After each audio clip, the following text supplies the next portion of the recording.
നമസ്കാരം. ജനാധിപൻ എന്ന ചിത്രത്തിന്റെ വിശേഷങ്ങളുമായി ചിത്രത്തിലെ കേന്ദ്ര കഥാപാത്രത്തെ അവതരിപ്പിച്ച ഹരീഷ് പേരാടി, ചിത്രത്തിന്റെ സംവിധായകൻ തൻസീർ നമ്മളെ കൊണ്ട്. നമുക്ക് നമസ്കാരം. നമസ്കാരം. രണ്ടുപേർക്കും നല്ല നമസ്കാരം. ഫസ്റ്റ് ജാനുവരി 10 റിലീസാകാൻ പോകുന്ന രണ്ടുപേർക്കും കൺഗ്രാറ്റ്സ്. ആദ്യം തന്നെ ഹരീഷേട്ടിലേക്ക് വന്നു കഴിഞ്ഞാൽ ഇതിലൊരു CM-നെയാണ് പ്ലേ ചെയ്യുന്നത്. എന്താണ് ഇതിലേക്ക് അട്രാക്ട് ചെയ്ത ഘടകം? ഇതിൽ സെൻട്രൽ പ്ലേ ചെയ്യാം, അല്ലെങ്കിൽ കഥാപാത്രത്തിലേക്ക് അട്രാക്ട് ചെയ്ത ഘടകം തൻസീറിലേക്കുള്ള? തൻസീറിനെ ആദ്യം ഒരു ഫോണിലാണ് വിളിക്കുന്നത്. ഫോൺ വിളിച്ചിട്ട് പറഞ്ഞു, ഇങ്ങനൊരു ക്യാരക്ടർ നിങ്ങൾ ചെയ്യുമോ എന്ന് ചോദിച്ചു. ഞാൻ പറഞ്ഞു സോറി, ഞാൻ ഈ ചെയ്യില്ല എന്ന് പറഞ്ഞു. കാരണം അതിനോട് ചോയുള്ള ഒരു സാധനം ഞാൻ ചെയ്തതാണ്, ഞാൻ ചെയ്യില്ല എന്ന് പറഞ്ഞു. അപ്പം തൻസീർ എന്നോട് പറഞ്ഞു, നിങ്ങൾ ഈ കഥയൊന്ന് കേൾക്കും, അതിന് വലിയ ബുദ്ധിമുട്ടുണ്ടോ എന്ന് ചോദിച്ചു. അതല്ല, നമ്മുടെ സ്ഥിരം കഥകൾ കേൾക്കുന്നതാണല്ലോ, കേൾക്കാം നിങ്ങൾ വരും എന്ന് പറഞ്ഞാൽ അദ്ദേഹം എൻ്റെ വീട്ടിൽ വരും, കഥ കേൾക്കുകയും ചെയ്തു. അപ്പം വലിയൊരു താല്പര്യമില്ലാതെയാണ് ഞാൻ കഥ കേൾക്കാൻ ഇരുന്നത്. റിജക്ട് ചെയ്യാൻ നമ്മളെ മൂഡ് അങ്ങനെയാണല്ലോ, അഡ്വാൻസ്ഡായിട്ട് അങ്ങനെ നിന്നു. പക്ഷെ ഒരു ആദ്യത്തെ ഒരു 5-10 മിനിറ്റ് കഴിഞ്ഞപ്പോൾ എൻ്റെ കണ്ണും മുഖമൊക്കെ മാറാൻ തുടങ്ങി. ഞാൻ തന്നെ അറിയുന്നുണ്ട് അത്. ഞാൻ അതിലേക്ക് ഇങ്ങനെ ഇൻവോൾവ് ആവാൻ തുടങ്ങി. കഥ മുഴുവൻ കേട്ട് കഴിഞ്ഞപ്പം എൻ്റെ മനസ്സിൽ എനിക്കൊരു ഉൾവിളി ഉണ്ടായി. സത്യം പറയണം, ഇത് കാലം തൻസീർ അല്ല ആവശ്യപ്പെടുന്നത്, കാലം എന്നോട് ആവശ്യപ്പെടുന്ന ഒരു സിനിമയാണ്, ഇത് ഞാൻ തന്നെയാണ് ചെയ്യേണ്ടതെന്ന് എന്നോട് തോന്നുന്നു. അതിന് മുന്നേ തൻസീർ എന്നോട് പറഞ്ഞു, നിങ്ങളിത് ചെയ്തിട്ടില്ലെങ്കിൽ ഞാൻ ഈ സിനിമ ചെയ്യുന്നില്ല എന്ന് പറഞ്ഞു. അപ്പോൾ ഇത് കാലം ആവശ്യപ്പെടുന്ന പോലെ തോന്നി. ഇത് കൃത്യമായിട്ട് ഞാൻ ചെയ്യേണ്ട സിനിമ തന്നെയാണ് എൻ്റെ. അത് അവസരങ്ങൾ എന്ന് പറയാൻ നമ്മൾ തേടിപ്പോലെ, ഇടയ്ക്ക് നമ്മളെ തേടി വരുമല്ലോ. അപ്പൊ നമ്മൾ ഈ പുറം കൈയോട് തട്ടി കളയരുത്, അതും പ്രധാനമാണ്. അങ്ങനെയാണ് ഈ കഥ സ്വീകരിക്കുന്നത്. കഥ സ്വീകരിച്ച് കഴിഞ്ഞപ്പം സ്വീകരിക്കുന്നതിനെക്കാട്ടും സന്തോഷമായി ഷൂട്ട് ചെയ്യാൻ പോയപ്പോഴും ഒക്കെ ഉണ്ടായിരുന്ന അവസ്ഥകൾ. തൻസീർ ആദ്യം പ്ലാൻ ചെയ്ത ചില സീൻസൊക്കെ ഉണ്ടായിരുന്നു. അപ്പം ഞങ്ങളൊരു 8 മാസം മുന്നെയാണ് ഇതിൻ്റെ ഷൂട്ട് കഴിഞ്ഞത്. ഒരു ചെറിയൊരു സിനിമ, ഞാനാണല്ലോ നായകൻ, ചെറിയ സിനിമ. അപ്പോൾ ഈ ചെറിയ സിനിമ ആയതുകൊണ്ട് അതിനൊരു സമയം എടുക്കുമല്ലോ എന്തായാലും. 8 മാസം മുന്നേ ഷൂട്ട് ചെയ്ത് കഴിഞ്ഞുള്ള ആ സമയത്ത് അതായത് സ്ക്രിപ്റ്റിൽ ഒരു സീൻ ഉണ്ടായിരുന്നു. ഞാൻ ചോദിച്ച തൻസീറിനോട്, തൻസീറെ ഈ സീൻ നമുക്ക് വേണോ? ഇവിടുന്നൊക്കെ നമ്മൾ എത്രയോ മുന്നോട്ട് പോയില്ലേ, ഇനി ഇതൊക്കെ പറയേണ്ട കാര്യമുണ്ടോ? അപ്പോൾ തൻസീർ പറഞ്ഞു ശരിയാണ്, എനിക്കും അങ്ങനെ ഒരു സംശയം ഇല്ലാതില്ല, ഏതായാലും നമുക്കൊന്ന് ഷൂട്ട് ചെയ്തേക്കാൻ. ഷൂട്ട് ഞങ്ങൾ ചെയ്തു. ഷൂട്ട് ചെയ്തപ്പോൾ കുറച്ചുകൂടി കഥ വായിച്ചാലും ബെറ്റർ ആയിട്ട് ആ സീൻ, ആ പ്രത്യേക സീനെ പറയുന്നത്, അത് കുറച്ച് ബെറ്റർ ആയി തോന്നി. പിന്നെ അത് ഓക്കെ, ബാക്കി നമുക്ക് എഡിറ്റിംഗ് ടേബിളിലും ഒക്കെ തീരുമാനിക്കാലോ എന്ന് വിചാരിച്ച് മുന്നോട്ട് പോയി കഴിഞ്ഞാൽ കേരളത്തിന്റെ തിരക്കഥ നമ്മൾ തന്നെ അറിയാതെ മാറുന്നത്. ഒരുപാട് വികാസങ്ങളിലൂടെ അത് കടന്നുപോയി. അപ്പൊ എനിക്ക് മനസ്സിലായി, ഇത് തൻസീർ എഴുതിയ കഥയാണ്, തൻസീറിനെ കൊണ്ട് മുകളിൽ ഇരുന്ന ആള് എഴുതിച്ച കഥയാണെന്ന് എനിക്ക് സത്യം അവിടെ എഴുതിപ്പിച്ച കഥയാണെന്ന് എനിക്ക് മനസ്സിലായി. അപ്പൊ ഞാൻ തൻസീറിന്റെ പ്രിവ്യൂ കണ്ടപ്പോൾ പറഞ്ഞു, തൻസീർ ഒരു കാരണവശാലും നമ്മൾ അന്ന് പറഞ്ഞ സിനിമ വേറെ ഏത് സീനും മാറ്റിയാലും അത് മാറ്റുന്നു. അത് കേരളം നമ്മൾ വളരെ മുന്നോട്ട് പോയി എന്ന് നമ്മളെ തെറ്റിദ്ധാരണയായിരുന്നു. അത് നമ്മൾ ഇനിയും ഊന്നി പറയേണ്ട ചില വിഷയങ്ങളുണ്ട്. ചില കഷായങ്ങൾ 101 തവണ ആവർത്തിച്ചാലേ ബലം കിട്ടുള്ളൂ എന്ന് പറയുന്ന പോലെ ചില ഡയലോഗ്സ്, ചില സാധനങ്ങളൊക്കെ ആവർത്തിക്കേണ്ടിയിരിക്കുന്നു. അതുകൊണ്ട് കൃത്യമായിട്ട് അതവിടെ വെച്ചേ പറ്റൂ. ഈ സിനിമയുടെ മൊത്തം രാഷ്ട്രീയം അതാണ്. സിനിമ നമ്മൾ പ്ലാൻ ചെയ്തതിനെക്കാട്ടും ഏറ്റവും പ്രസക്തമാണ് ഇത് റിലീസാവാൻ കുറച്ച് ലേറ്റ് ആയത് നന്നായി എന്നാണ് എനിക്ക് തോന്നുന്നത്. അത് കൃത്യമായ സമയത്താണ് സിനിമ സംഭവിക്കാൻ പോകുന്നത്. അത് കൃത്യമായ രാഷ്ട്രീയം അത് മുന്നോട്ട് വയ്ക്കുന്നുണ്ട്. തൻസീറിലേക്ക് വന്നു കഴിഞ്ഞാൽ ആദ്യ സിനിമ ഒരു പൊളിറ്റിക്കൽ ത്രില്ലർ ആകണം എന്ന് തീരുമാനിക്കപ്പെടുന്ന നിമിഷമുണ്ടല്ലോ, അതായത് ഇതാണ് എൻ്റെ ആദ്യത്തെ സിനിമ എന്ന് ലോക്ക് ചെയ്തിട്ട് ഇതിലൊരു സിനിമ ഉണ്ടെന്ന് ആദ്യം കാണുന്ന ആള് തൻസീറായിരിക്കും. അപ്പോൾ അതിൻ്റെ ഒരു പ്രാരംഭ ഘട്ടങ്ങൾ ഉണ്ടാവുന്ന ഒരു കാര്യമാണ്. അല്ല, ഒരു സിനിമയ്ക്കുള്ള പ്രിപ്പറേഷൻ, ഒരാൾ പ്രത്യേകിച്ച് ആദ്യത്തെ സിനിമയ്ക്കുള്ള പ്രിപ്പറേഷൻ അയാൾ തുടങ്ങുന്നത് അയാൾക്ക് ആദ്യം സിനിമ ചെയ്യണമെന്ന് ആഗ്രഹം ഉണ്ടാകുന്ന ഒരു കാലഘട്ടത്തിലുണ്ട്. എനിക്ക് എന്നെ സംബന്ധിച്ചാണെങ്കിൽ ഒരു 20ാമത്തെ വയസ്സിലൊക്കെ ഞാൻ ഓർത്ത്, 21ാമത്തെ വയസ്സിൽ ഞാൻ സിനിമ ചെയ്യുമെന്ന് ഓർത്ത്. അപ്പം അത് നടന്നില്ല. അപ്പം അന്ന് പോലെ എഴുതുന്ന ഓരോ സ്ക്രിപ്റ്റും നമ്മൾ സിനിമ ആകും എന്നാണ് വിചാരിക്കുന്നത്. അപ്പം അന്ന് ഞാൻ അതിനുശേഷം ഞാൻ അനിൽ ബാബു, അദ്ദേഹത്തിൻ്റെ അനിൽ സാറിൻ്റെ കൂടെ അസിസ്റ്റൻ്റായിട്ട് വർക്ക് ചെയ്തായിരുന്നു. അപ്പോൾ അവിടെ നിന്ന് അങ്ങനെ ഒരു 8 വർഷം അദ്ദേഹത്തിൻ്റെ കൂടെ ഉണ്ടായിരുന്നു. മാത്യു പോൾ സാറ് ഒരു ആഡ് ഫിലിം മേക്കർ ഉണ്ട്, അദ്ദേഹം മരിച്ചുപോയി. അദ്ദേഹത്തിൻ്റെ കൂടെ എല്ലാ അസിസ്റ്റൻ്റായിട്ട് വർക്ക് ചെയ്തു.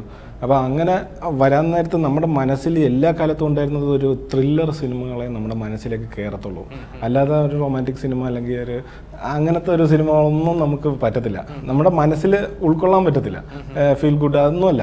അപ്പോൾ ഇതൊരു പൊളിറ്റിക്കൽ സിനിമയാണ്, ഇതൊരു രാഷ്ട്രീയം, കേരളത്തിൻ്റെ ഒരു ചരിത്രം ഉള്ള ഒരു സിനിമയാണ്, ഒരു രാഷ്ട്രീയമുള്ള സിനിമയാണ്. ഈ സിനിമ ഇതുപോലെയുള്ള സിനിമകൾ ഇതുവരെ കൺസീവ് ചെയ്തിരിക്കുന്നത് സൂപ്പർ സ്റ്റാറുകളെ വെച്ചിട്ട് മാത്രമേ ഉള്ളൂ.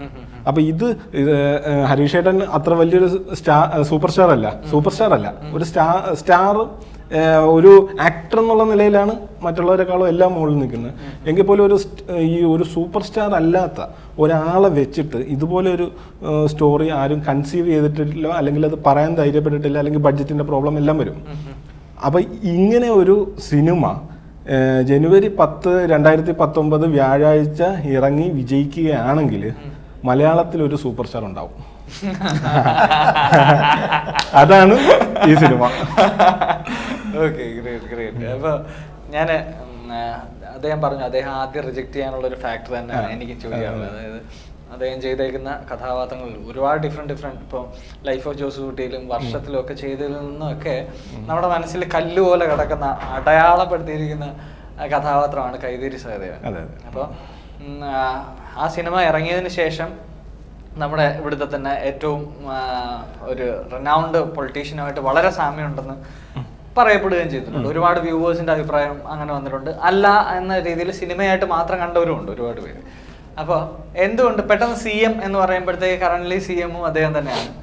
അപ്പോൾ ഇത് എല്ലാ ഫാക്ടേഴ്സും കൂടെ നിലനിർത്തുമ്പോൾ എന്തുകൊണ്ട് ഹരീഷ് ഏട്ടനിൽ നിന്ന് വേറൊരു പൊളിറ്റീഷ്യനെ നിങ്ങൾക്ക് എടുക്കാൻ പറ്റും എന്നുള്ള തോന്നലാണോ നമ്മൾ ആ കണ്ടതിൽ നിന്ന്? ഇല്ല, അതിൽ നിന്ന് സത്യസന്ധമായിട്ട് പറയുന്നത് മറ്റൊരു ഈ ഒരു ക്യാരക്ടർ നിങ്ങൾ കണ്ടിരിക്കുന്ന പൊളിറ്റീഷ്യൻ അല്ല. ഇതൊരു ഐഡിയൽ കാണപ്പടം പഠിക്കാനുള്ള പുതിയ ടെക്സ്റ്റ്. അല്ല, ഇത് നമ്മുടെ സിനിമയിലെ ഒരു പോസ്റ്റർ തന്നെ ഡയലോഗിന്റെ പേമാരി എന്നുള്ളതാണ്. 10-15 വർഷങ്ങൾക്ക് മുമ്പ് നിന്നുപോയ ഈ രഞ്ജി പണിക്കർ, ഷാജി കൈലാസ്, ആ ഒരു ജനറലുള്ള പടങ്ങള് ഒരു 10 വർഷമായിട്ട് വരുന്നില്ലല്ലോ. ആ ഒരു ജനറലുള്ള ഒരു പടമായിരിക്കും ഇതില്ല ഡയലോഗുകൾ ശ്രദ്ധിക്കപ്പെടുമെന്നാണ് പ്രതീക്ഷിക്കുന്നത്. തീർച്ചയായും. അപ്പോൾ അദ്ദേഹം ഞാൻ പറയുന്നത് എനിക്ക് ആസ് എൻ ആക്ടർ എനിക്ക് പെട്ടെന്ന് തോന്നുമ്പോൾ ഭയങ്കര ഡിഫറെൻറ്റ് ക്യാരക്ടേഴ്സിലേക്കൊക്കെ പോകുമ്പോൾ അനുഭവങ്ങൾ എത്രമാത്രം പ്രസക്തമാണ് ചേട്ടാ ഒരു നടനെ സംബന്ധിച്ച്, ഹരീഷ് ചേട്ടനെ സംബന്ധിച്ച് എന്താ തോന്നുന്നത്? How do you feel? അനുഭവങ്ങൾ വളരെ പ്രസക്തമാണ്. പക്ഷെ അനുഭവങ്ങൾ എന്ന് പറഞ്ഞാല് നമുക്ക് എല്ലാ മനുഷ്യർക്കും അനുഭവങ്ങൾ ഉണ്ടാവും. ഡേ ടു ഡേ ലൈഫിൽ മുഴുവൻ അനുഭവങ്ങളാണ്. പക്ഷേ ഈ അനുഭവങ്ങളെ നമ്മൾ എത്രത്തോളം സ്റ്റോർ ചെയ്യുന്നുണ്ട് എന്നുള്ളതാണ്. അനുഭവങ്ങൾ എല്ലാവരുടെ ജീവിതത്തിലും വന്നു പോകുന്നുണ്ട്. ഇതൊരു അനുഭവമാണ്. നമ്മൾ എത്രത്തോളം പരസ്പരം അത് സ്റ്റോർ ചെയ്യുന്നുണ്ട് എന്നുള്ളതാണ് ഏറ്റവും പ്രധാനം. അപ്പോൾ മാത്രമേ നമുക്ക് അതിനെ കൊണ്ടുപോകാൻ പറ്റുള്ളൂ. അനുഭവങ്ങൾ എല്ലാവർക്കും തരുന്നുണ്ട്.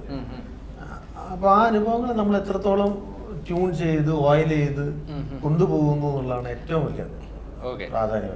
ഇപ്പോൾ ഇതിലൊരു പൊളിറ്റിക്കൽ ത്രില്ലറിൽ ഒരു CM ആയിട്ട് പ്ലേ ചെയ്യുമ്പോൾ പിന്നെ പിൽക്കാലത്ത് ഉണ്ടായിരുന്ന ഹരീഷ് ഏട്ടൻ എന്ന വ്യക്തിയിലുണ്ടായിരുന്ന രാഷ്ട്രീയവും അല്ലെങ്കിൽ എന്താ പറയുന്ന ആ രാഷ്ട്രീയവുമായി അടുത്ത് നിൽക്കുന്ന ഇതാണോ ഈ പൊളിറ്റിക്കൽ ത്രില്ലർ? ഈ പൊളിറ്റിക്കൽ ത്രില്ലർ ഞാൻ കള്ളത്തരം പറയാൻ പാടില്ലല്ലോ, വിഷ്ണുവിനെ പോലുള്ള ഒരാളോട്. അപ്പോ ഈ പൊളിറ്റിക്കൽ കുറച്ചൊക്കെ എന്നോട് അടുത്ത് നിൽക്കുന്നത് തന്നെയാണ്. കാരണം ലാൽ ജോസിന്റെ, ശ്രീനേട്ടന്റെ ഈ അറബിക്കഥ എന്ന് പറയുന്ന സിനിമ ഞാൻ കാണുമ്പോൾ ഞാൻ കുറച്ച് വികാരം അടുത്ത് നിൽക്കുന്നുണ്ടാണ്. സോറി. അതില് ഈ നമ്മളെ മണികണ്ഠന്റെ വലിയ സുഹൃത്താണ് മണികണ്ഠൻ പട്ടാമ്പി. അപ്പൊ ശ്രീനിയേട്ടൻ ഈ ഗൾഫിലേക്ക് കയറി പോകുന്ന സമയത്ത് ഇവര് ഈങ്കുലാബ് വിളിക്കുന്നുണ്ട്, കണ്ണൂരിലാണ് നാട്ടിൻപുറത്ത്. അത് കഴിഞ്ഞ് തിരിച്ചു വരുമ്പോ ഇൻകുലാബ് സിന്ദാബാദ് എന്ന് വിളിക്കുന്നു. ഞാൻ ഏറ്റവും കരഞ്ഞു പോയി. മഴയുണ്ട്, ഞാൻ എപ്പോഴും കരയുന്നത്. അതെന്റെ ജീവിതമായിട്ട് ബന്ധപ്പെട്ടാണ്. ഞാൻ ഇൻകുലാബ് വിളിച്ചിട്ടില്ല, പക്ഷെ ഇൻകുലാബ് എന്നെ വല്ലാതെ സ്വാധീനിക്കുന്ന ഒരു സാധനം. ഈ സിനിമയിൽ ഉടനീളം ഈ ആ ഒരു ടോൺ ഞങ്ങൾ യൂസ് ചെയ്തിട്ടുണ്ട്. ഇതിലും അതിഗംഭീരമായിട്ട് ഞാനല്ല, പകരം മറ്റ് സഖാക്കളായിട്ട് അഭിനയിച്ച ആളുകൾ വിളിക്കുന്ന സന്ദർഭങ്ങൾ ഞാൻ പ്രതി കണ്ടപ്പോൾ ഞാൻ അപ്പോഴും ലാൽ ജോസിന്റെ സിനിമ കണ്ടതുപോലെ തന്നെ കരഞ്ഞു പോയി. അത് എന്റെ സിനിമയാണെന്ന് ഓർക്കാതെ കരച്ചു വെച്ചു. അത് നമ്മളുടെ ഒരു ഫീലാണ്. സൂപ്പർ. എന്തായാലും ഞാൻ ഫസ്റ്റ് ദിവസം കാണും കേട്ടോ. അപ്പൊ ഇതിന്റെ മറ്റ് സൈഡിലേക്ക് വന്നു കഴിഞ്ഞാൽ ഇതിൽ മറ്റ് ഉപയോഗിച്ചേക്കുന്ന ആക്ടേഴ്സ്, അത് മാത്രമല്ല ഒരു CM-ന്റെ ലൈഫ് സ്റ്റൈൽ, അദ്ദേഹത്തിന്റെ public space, personal space, private space, ഇത് മൂന്നും ഇതിൽ ഉൾപ്പെടുത്താൻ ശ്രമിച്ചിട്ടുണ്ടെന്ന് കേട്ടിട്ടുണ്ട്. അപ്പോൾ എന്ത് ഹോംവർക്കാണ് അതിന് നടത്തിയത്? സത്യം പറഞ്ഞാൽ ഒരു CM-ന്റെ ലൈഫ് എന്ന് പറയുമ്പോഴത്തേക്ക് നമുക്ക് ഫിക്ഷനൈസ് ചെയ്ത് ആലോചിക്കാം പലതും, പക്ഷെ റിയാലിറ്റി ആയിട്ട് അടുത്ത് നിൽക്കണമെങ്കിൽ അത് റിസർച്ച് വേണം. റിസർച്ച് എന്ന് വെച്ചാൽ നമ്മൾ ഈ നേരത്തെ സിനിമയുടെ കാര്യം പറഞ്ഞ പോലെ നമ്മൾ ഒരു മലയാളിയായ സ്ഥിതിക്ക് നമ്മൾ ഡെയിലി പത്രം വായിക്കുന്നത് കൊണ്ട് നമുക്കിത് പ്രത്യേകിച്ച് ഒരു അന്യമായ ഒരു സാധനമല്ല. നമുക്കറിയാം CM എന്താണ്, എങ്ങനെയാണ്, അദ്ദേഹത്തിൻ്റെ ബാക്ക്ഗ്രൗണ്ട് എന്താണ്, ഒരു CM ആയിട്ട് ഒരാൾ വരുമ്പം അയാളുടെ ഫാമിലിയിൽ എന്തൊക്കെ ചേഞ്ചസ് ഉണ്ടാവും, അതെല്ലാം നമുക്ക് ഒരു മലയാളി എന്നുള്ള രീതിയിലും ഒരു കോമൺ സെൻസ് നമ്മൾ അല്പമുള്ള സ്ഥിതിക്ക് നമുക്കത് കിട്ടും. അവിടെ ആ റിസർച്ച് നമ്മൾ പത്രങ്ങളിൽ നിന്ന് കിട്ടുന്നുണ്ടാവും. കിട്ടുന്നുണ്ട്, ആ ഇൻപുട്സ് അങ്ങനെ കിട്ടുന്നുണ്ടാവാം. ഓക്കെ, പക്ഷെ ഇതില് പൊളിറ്റിക്കൽ ത്രില്ലർ ജോണറിൽ തന്നെ പെടുമ്പോ മനഃപൂർവ്വമാണോ അത്തരം പേഴ്സണൽ സ്പേസുകളും കുടുംബവും പ്രണയവും ഒക്കെ ഇതിൽ ഉൾപ്പെടുത്തി? ഇതൊരു സിനിമയാണ്, അതുകൊണ്ട് അതിന്റെ ചേരുവകളാണോ ഉദ്ദേശിച്ചത്, അതോ അല്ലേ നമ്മളൊരു ഈ നമുക്കിപ്പോൾ ഈ അങ്ങനെ ചേരുവകൾ മാത്രമായിട്ട് ചേർന്നും ആലോചിക്കാൻ പറ്റും, അല്ലെങ്കിൽ ക്യാരക്ടറിന്റെ പിന്നാലെ പോവാം. അപ്പം എനിക്ക് തോന്നുന്നത് ഒന്നെങ്കിൽ ആ ചേരുവകളുടെ പ്ലാൻ ചെയ്തിട്ട് പോകാനും ഐഡിയ നല്ലൊരു വഴിയാണ്, ക്യാരക്ടറിനെ അഴിച്ചു വിടുതലും നല്ല വഴിയാണ്. അപ്പം ഇതിനകത്ത് നമ്മൾ ഫോളോ ചെയ്തിരിക്കുന്ന ക്യാരക്ടറിനെ അങ്ങ് തള്ളിവിടുക.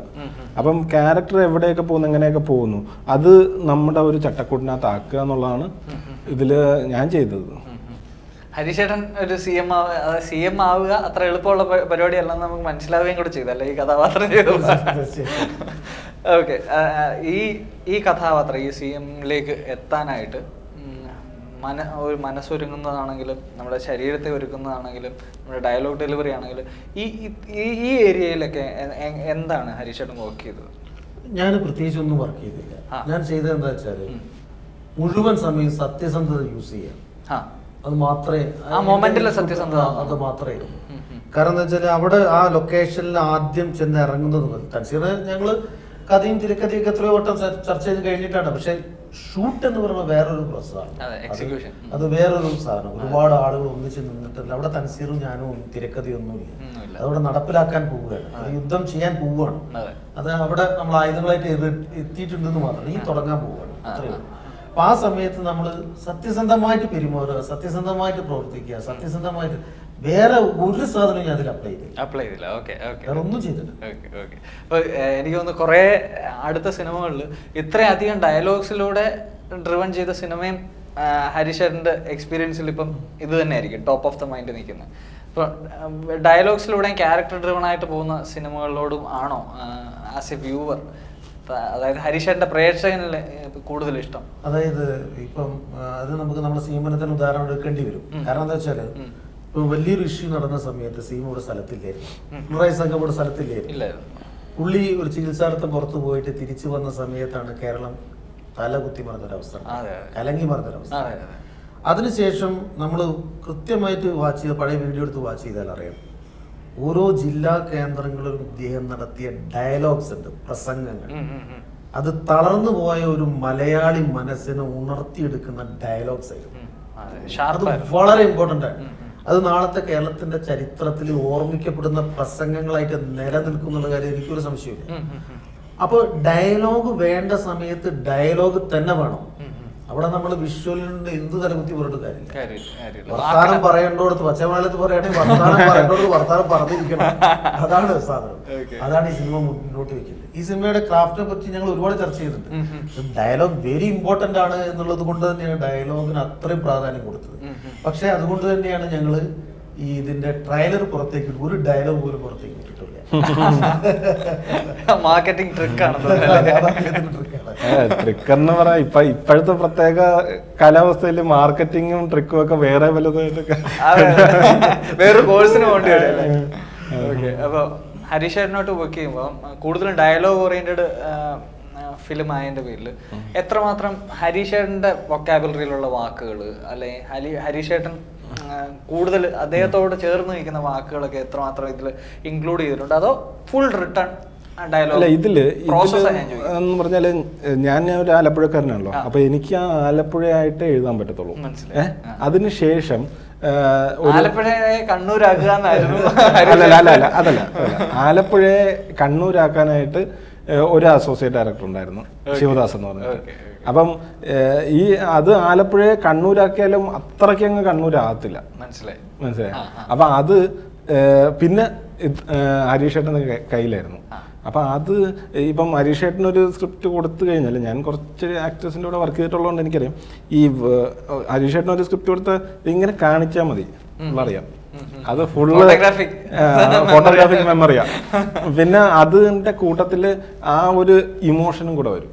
ആ ഇമോഷനും ഈ ഡയലോഗും ആ ഒരു മൂവ്മെന്റും എല്ലാം കൂടെ വരാൻ നേരത്ത് അത് സത്യം പറഞ്ഞാൽ വെറുതെ ക്യാമറ ഓൺ ചെയ്ത് വെച്ചാൽ മതി, ഷൂട്ട് ചെയ്തെടുക്കാം അല്ലേ? ഷൂട്ട് ചെയ്തെടുക്കാം. ഓക്കെ. ഇതിൽ കോ ആക്ടേഴ്സ് ആയിട്ട് വർക്ക് ചെയ്ത പുതിയതായിട്ടുള്ള കോ ആക്ടേഴ്സ് എന്ന് പറഞ്ഞാൽ വളരെ ഇമ്പോർട്ടൻ്റ് ആണ്. നമ്മളവരെ പറ്റി പറയാതിരിക്കാൻ പറ്റില്ല. അതിൽ ഏറ്റവും പ്രധാനമായിട്ട് എൻ്റെ വൈഫ്, മുഖ്യമന്ത്രിയുടെ ഭാര്യയായിട്ട് അഭിനയിച്ചത് നമ്മുടെ മാലാ പാർവതിയാണ്. പാർവതി നമുക്കറിയാം, പാർവതി നമ്മളെ വളരെ വേണ്ടപ്പെട്ട ഒരു സുഹൃത്താണ്. പാർവതി തിരുവനന്തപുരത്തുകാരിയാണ്. അപ്പോൾ പാർവതി ഓരോ നിമിഷവും ഒരു ചെറിയ ഡയലോഗ് ആണെങ്കിൽ പോലും അത് വന്ന് എന്നോട് അതിൻ്റെ കണ്ണൂർ സ്ലാങ് ഇതെല്ലാം ചർച്ച ചെയ്തിട്ടാണ് ചെയ്യുക. അത് കഴിഞ്ഞിട്ട് എന്നോട് മാത്രമല്ല അത്രയും ഇൻവോൾവ്മെന്റ് അവർ അതിൽ കൊടുത്തിരുന്നു. അതിനുശേഷം അവർ ഡബ് ചെയ്യുമ്പോൾ എന്നെ വിളിക്കുന്നവർ വിളിച്ചില്ല. അപ്പൊ ഞാൻ ചോദിച്ചാൽ എന്താണെന്ന് അറിയില്ല, വിളിക്കും. അപ്പൊ ഞാൻ പോയിട്ട് ഇത് ഡബ് ചെയ്ത അവരെ പോർഷൻ കണ്ടപ്പോ പെർഫെക്റ്റ് ആയിട്ട്, അത് നമ്മളൊരു കണ്ണൂർക്കാരി അവർ ചില ഭാവങ്ങൾ വളരെ മനോഹരമായിട്ട് പാർവതി ചെയ്തിട്ടുണ്ട്. അതുപോലെ തന്നെ സുനിൽ സുഗത, പ്രദീപേട്ടൻ, കോട്ടയം പ്രദീപേട്ടൻ, എന്റെ കൂടെ 3500 വേദികൾ പിന്നിട്ട് അപ്പുണ്ണികൾ പിന്നിട്ട ശശി, അപ്പുണ്ണി ശശി സിനിമകളിലൊക്കെ നിരന്തരമായിട്ടുള്ള സാന്നിധ്യമാണ്. ശശി ഇതിൽ വളരെ ഇമ്പോർട്ടൻ്റ് ആയിട്ടൊരു ക്യാരക്ടർ ചെയ്തിട്ടുണ്ട്. അതേപോലെ വിനു മോഹൻ, വിനു നമ്മളെ എന്റെ മകനായിട്ടുള്ള, ശരിക്കും അത്രയും നല്ലൊരു പെർഫെക്റ്റ് കാസ്റ്റിംഗ് പോലെ തോന്നി എനിക്ക് ഷൂട്ട് ചെയ്യുമ്പോഴല്ല, അത് കഴിഞ്ഞിട്ട് ഈ പടം കണ്ടായി കഴിഞ്ഞപ്പോൾ. അതേപോലെ വിനുവിന്റെ പേരായിട്ട് അഭിനയിച്ച കുട്ടി തനുജ, അതേപോലെ എല്ലാവരും വളരെ, സുനിൽ സുഗത ഒക്കെ നല്ല മനോഹരമായിട്ട് ചെയ്തിട്ടുള്ളത്. അത് ഈ സിനിമ കറക്റ്റ് ആവണമെന്നുണ്ടെങ്കിൽ 100 കാര്യങ്ങൾ നമ്മൾ ശരിയാക്കണം, 1000 കാര്യം തന്നെത്താൻ ശരിയാണ്. അപ്പൊ ഇത് 100 കാര്യങ്ങൾ നമ്മൾ ശരിയാക്കിയിട്ടുണ്ട്, ഇതുവരെയുള്ള കാര്യങ്ങളെല്ലാം തന്നെത്താൻ റെഡി ആയിട്ടുണ്ട്, ബാക്കിയുള്ള കാര്യങ്ങളും കൂടെ തന്നെത്താൻ റെഡിയായി ഹിറ്റാവും. ഇതിന്റെ മ്യൂസിക് നമ്മുടെ മെജോ എടുത്ത് ഞാൻ ഷെയർ ചെയ്യുമ്പോൾ നമുക്ക് ചില സമയത്ത് ഇന്റർവ്യൂ ചെയ്യാൻ ചെല്ലുമ്പോഴത്തേക്ക് ഏറ്റവും കൂടുതൽ തവണ പോസ്റ്റ് പ്രൊഡക്ഷനിൽ എഡിറ്ററും ബാക്ക്ഗ്രൗണ്ട് സ്കോർ ചെയ്യുന്ന ആളുകളുമായിരിക്കും ഈ സിനിമകൾ നമ്മളെക്കാളും കൂടുതൽ, അതൊരു പക്ഷേ ഡയറക്ടറെക്കാളും ആക്ടറേക്കാളും കൂടുതൽ തവണ കണ്ടിട്ടുള്ളതും. അത്രയും ഓരോ ഷോട്ടിൽ എന്ത് സംഭവിച്ചെന്നും എന്തൊക്കെ ഫ്ലോസ് വന്നെന്നും എന്തൊക്കെ മാജിക് സംഭവിച്ചെന്നും അവർക്ക് കൂടുതൽ അറിയാൻ പറ്റും. അപ്പം ബേസിക്കലി മെജോയുടെ കണ്ണിലെ ഒരു തിളക്കവും എക്സൈറ്റ്മെന്റും ഒക്കെ ഇതിലെ പെർഫോമൻസുകളെ ഭയങ്കരമായിട്ട് പ്രൈസ് ചെയ്താണ് അദ്ദേഹം പറഞ്ഞത്. ഭയങ്കര ട്രൂത്ത്ഫുൾ ആയിട്ടുള്ള മ്യൂസിഷ്യനാണ്. അപ്പൊ എങ്ങനെയാണ് മെജോയിലേക്ക് എത്തുന്നത്? ഇതില് സ്കോർ ബേസ് ചെയ്ത് as A musician, performance and direction base ചെയ്ത് പുള്ളി ഫുൾ സാറ്റിസ്ഫൈഡ് ആണ്. അല്ല, അത് മെജോയിലേക്ക് എത്തുന്നത് ഞാൻ നമ്മുടെ പ്രൊഡക്ഷൻ കൺട്രോളർ എസ് മുരുകൻ എന്ന് പറഞ്ഞിട്ട് അദ്ദേഹമാണ്. അപ്പം നമ്മൾ സിനിമയുടെ ആദ്യ പ്രാരംഭഘട്ടത്തിൽ അത് സംസാരിച്ചപ്പോൾ അദ്ദേഹം പറഞ്ഞു മെജോ ജോസഫ് എന്ന് പറഞ്ഞിട്ട്, ഞാൻ പറഞ്ഞു അത് മതി എന്ന് പറഞ്ഞു. അപ്പം മെജോയായിട്ട് ഇടപെടുമ്പോൾ ഉള്ള ഏറ്റവും വലിയ ഗുണം എന്ന് പറഞ്ഞാൽ മ്യൂസിക് അവിടെ നിൽക്കട്ടെ, നമ്മൾ എന്ത് കാര്യം ചെയ്താലും അത് അവിടെ നിൽക്കട്ടെ. ആ ഇടപെടാനായിട്ടുള്ള ഒരു ലാളിത്യം, ഒരു കള്ളത്തരം ഇല്ലായ്മ, ഒരു ഇന്നസെൻസ്, ഒരു ദേഷ്യമില്ലായ്മ, ആ ഒരു ഇതുണ്ടല്ലോ, അത് ഭയങ്കര, അത് ഇത്രയും വിനയം, ഇത്രയും ഇതൊന്നും ഞാൻ ആരിലും കണ്ടിട്ടില്ല. അതുപോലെ ഇതിന്റെ ടൈറ്റിൽ സോങ് ഉണ്ട്, അത് ദീപക് ദേവിന്റെ മകളാണ് പാടിയിട്ടുള്ളത്. അപ്പോൾ തൻസീർ എനിക്ക് ആദ്യം ഈ സോങ് അയച്ചു തന്നിരുന്നു. അപ്പം തന്നെ എനിക്കത് വല്ലാത്തൊരു ഫീൽ ചെയ്തിരുന്നു ആ ഒരു പാട്ട്, ഒരു ചെറിയ കുട്ടിയുടെ ശബ്ദത്തിലുള്ള പാട്ട്. അത് കഴിഞ്ഞ് അതിന്റെ ടൈറ്റിൽ കാർഡ് പോകുന്ന ഫസ്റ്റ് ടൈറ്റിൽ വരുന്ന സമയത്താണ് ഈ സോങ് വരുന്നത്. ഭയങ്കര നൊസ്റ്റാൾജിക് ആവുക എന്ന് പറയുന്നത്, അങ്ങനത്തെ ഒരു മൂഡിലാണ്. ഈ വരികളെ, പനച്ചൂരന്റെ ആ വരികളെ വേറെ ഏത് രീതിയിലേക്ക് വേണമെങ്കിൽ കൊണ്ടുപോവാം. പക്ഷെ ഇതിങ്ങനെ ഒരു കുട്ടിയുടെ ശബ്ദത്തിൽ ഇങ്ങനെ നൊസ്റ്റാൾജിക് ആയിട്ട് മൂഡിൽ അങ്ങനെ ചെയ്തു കഴിഞ്ഞാൽ വല്ലാത്ത നമ്മളിങ്ങനെ ഇരിക്കാൻ ഭയങ്കര സുഖം തോന്നുന്ന ഒരു സ്ഥലത്ത്. അല്ലാതെ ഈ രക്തസാക്ഷികളുടെ മക്കള് എങ്ങനെ ലോകത്തെ കാണുന്നു എന്നുള്ളതാണ് ആ പാട്ട്. ആ തീം പല സ്ഥലങ്ങളിൽ ഉപയോഗിച്ചിട്ടുണ്ട്. അതുണ്ട്, പിന്നീട് ഉണ്ട്. എന്നുവെച്ചാൽ ഈ രക്തസാക്ഷികളാകുന്ന പല സിറ്റുവേഷൻസ് ഉണ്ട്. നമ്മൾ യഥാർത്ഥത്തിൽ ഈ പാർട്ടിയുടെ രക്തസാക്ഷിയാകുക എന്നുള്ളതല്ല, അല്ലാതെ തന്നെ നമ്മൾ ജീവിതത്തിൽ ഓരോ രക്തസാക്ഷിത്വം വഹിക്കേണ്ടി വരുന്ന ഘട്ടങ്ങളൊക്കെ ഈ ക്യാരക്ടർ കടന്നു പോകുന്നുണ്ട്. അപ്പൊ ആ ഭാഗങ്ങളിൽ അത് ആ മ്യൂസിക് തന്നെ അത് സ്യൂട്ട് ആകത്തുള്ളൂ. അതുകൊണ്ട് അതങ്ങനെ. മെജോയുടെ ബാക്ക്ഗ്രൗണ്ട് മ്യൂസിക് എന്ന് പറഞ്ഞാൽ മലയാള സിനിമയിൽ ഇപ്പം നമ്മളെയൊക്കെ അത്രയും സിനിമയുടെ അത്രയും ബ്ലഡിലേക്ക് കയറ്റിയ കുറച്ച് സിനിമകളൊക്കെ ഉണ്ട്. ബിഗ് ബി പോലെയൊക്കെ ഉള്ള കുറച്ച് സിനിമകളൊക്കെ ഉണ്ട്. ഇത് ബിഗ് ബി ആണോന്ന് ചോദിച്ചാൽ അതൊന്നുമല്ല, ഇതൊരു പുതിയ സാധനം തന്നെയാണ്. പക്ഷെ ആ ബിഗ് ബി എൻ്റെ ഹൃദയത്തിലേക്ക് എത്ര കയറിയോ അത്രയും ഈ മ്യൂസിക് കയറിയിട്ടുണ്ട്. ഓക്കെ. അപ്പോൾ ആ ഭാഗം ഡണ്ണാണ്. ഇപ്പോൾ ഇതിൽ throughout characters, throughout dialogues oriented ഫിലിമാണ്. ഇപ്പോൾ തമിഴ് ഫിലിം ചെയ്യുന്നു, തെലുങ്ക് ഫിലിം ചെയ്യുന്നു, ഇവിടെ എല്ലാം ഡബ് ചെയ്യുന്നതും ഹരീഷ് ഏട്ടൻ തന്നെയാണ്.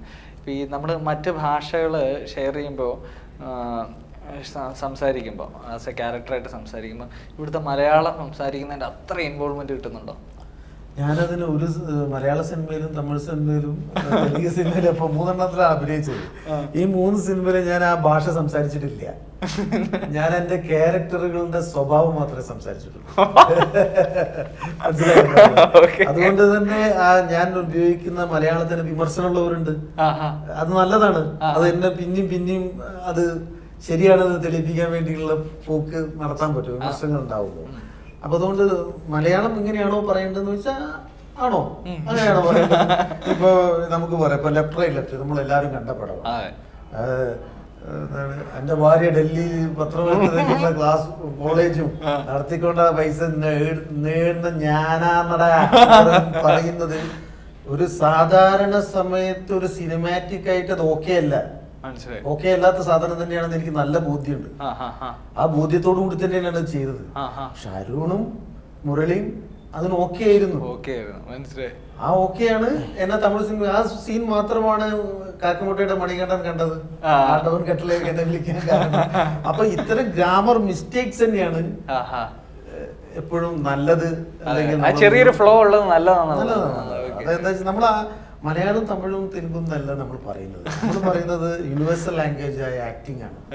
അപ്പൊ അതിലൂടെ എന്തും പറയാം.